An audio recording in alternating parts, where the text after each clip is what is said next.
Hello interwebs and Ram fans everywhere, Kazi here for VCUSports.com and welcome to Ramified episode number 2. Huzzah, we haven't been canceled yet.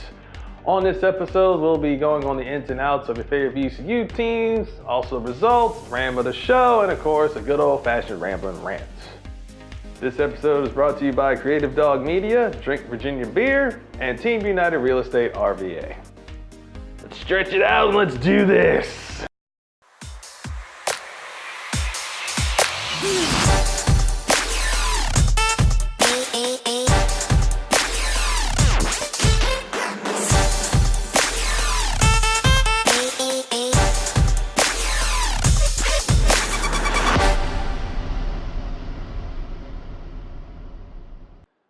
Let's get you all caught up on the results, starting with VCU volleyball. The Rams were involved in the College of Charleston Invitational and suffered 2 consecutive losses at the hands of the College of Charleston and Eastern Michigan. The Rams were able to bounce back in their 3rd match, defeating Charleston Southern. The Rams then on went to William & Mary and got a 3-2 win following a 0-2 don't call it a comeback type of victory. Following that, the VCU Invitational happened at the Segal Center where the Rams won all 3 games, 2 of them being 3-0 sweeps. VCU volleyball then suffered another defeat at the hands of Towson. It was a back and forth, Towson turning result-wise for VCU women's soccer. Starting off hosting William & Mary at Sportsbackers, the Rams fell to the Tribe 1-0. Then headed up to American for a battle and scored 5 goals in a 5-1 victory. The Rams then headed down to Harrisburg to take on JMU, where the Dukes were victorious over VCU in a 3-2 double OT heartbreaker. The Rams then hosted Liberty and doused the Flames 2-1 in their victory at Sportsbackers. With VCU field hockey, they're in a very good position as A10 play gets underway. The Rams are currently tied in first with St. Joseph's, UMass, and Richmond. Now, we know this is an early start to the season, but you kind of want to be at the top of the table, not at the bottom of the table at the end of the season. So why not start in first? So great job for VCU field hockey on that part. Men's soccer was involved in some heavy competition in their last play of results. Starting off with number 23 Vermont at Sportsbacker Stadiums, the Rams got their first win of the season with a 2-1 victory over Vermont.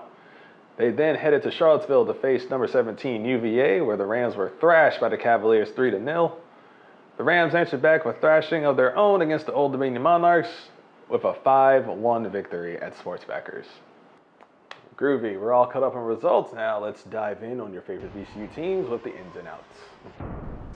VCU field hockey had a good mixture of out-of-conference competition that tested their skills. And now with the A10 competition stepping up to the plate and testing the Rams in even further ways to becoming a better team, VCU as a team looked really good, especially on offense with Emily McNamara leading with 28 shots on the season.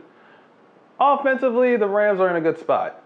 Defensively, the Rams can get better, being honest.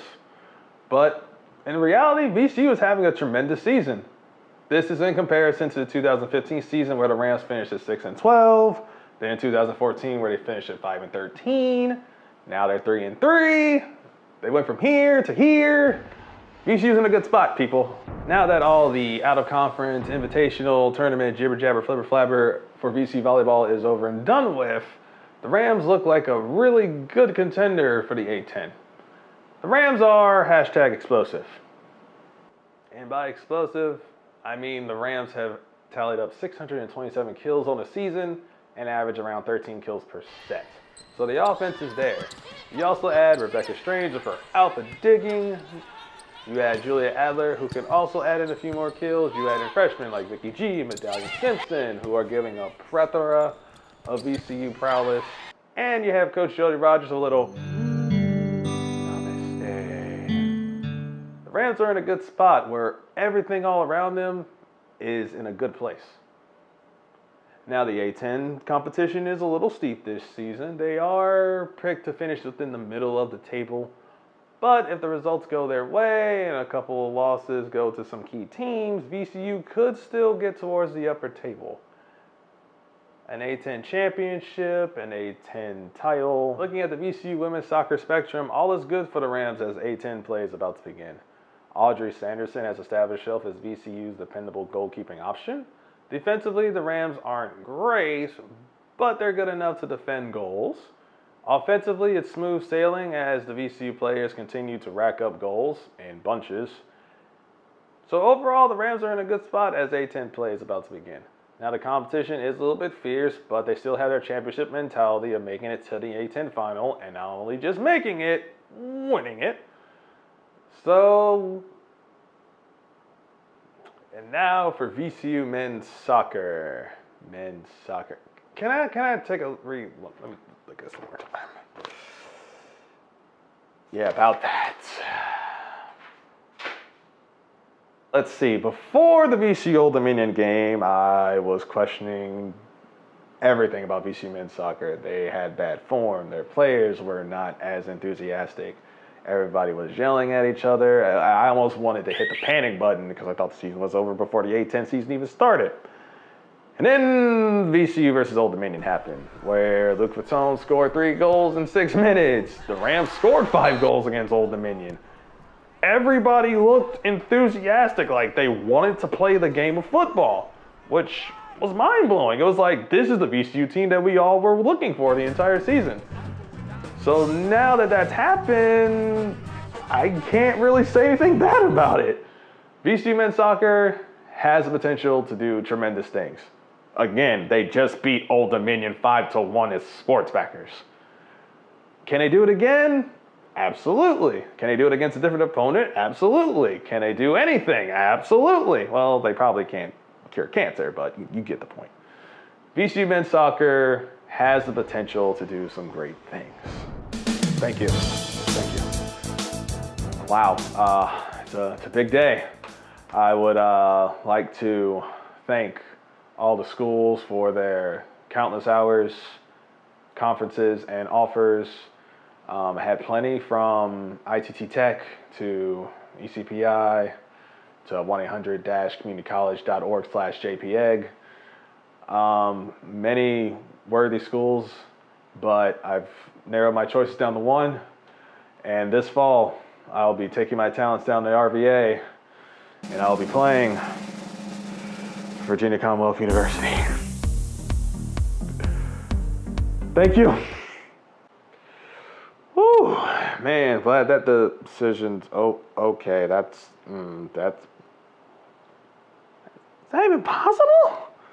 Why is all this happening on me?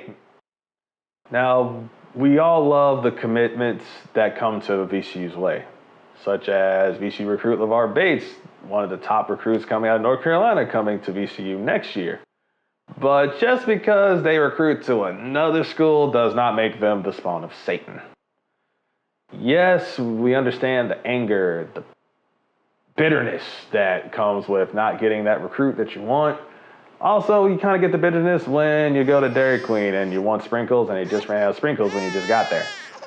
That doesn't make them bad. It just means we're moving on. We don't think this is the right opportunity for me.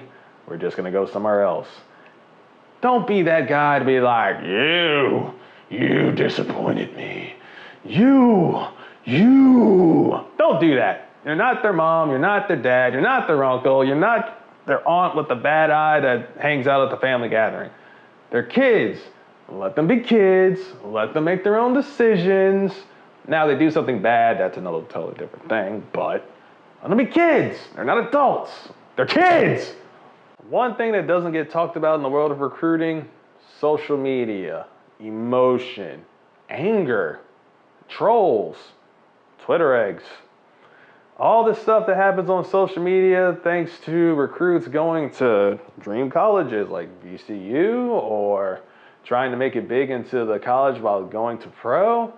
There's a lot of creepiness that happens behind the scenes, such as fans stalking players while they're in high school. These kids are kids. They're not pros yet. They're going to college to try to make it to the pros. Yet you showing up to a high school game and bashing them because they went 80% from three instead of 100% from the three-point line, or they couldn't dunk a ball because they're only 16 and they're 5'2", is kind of not okay. Now, looking at social media and the world of recruiting, social media is a huge tool towards grabbing recruits and bringing them to schools. Social media used in a proper way can be good for a school. Being used in an inappropriate way equals fines for a school. And which one do you think the school really wants in the end? Here's a couple examples of what you can and what you cannot do on social media. Do, say your school is awesome. Hashtag let's go VCU, hashtag havoc you fear, that stuff.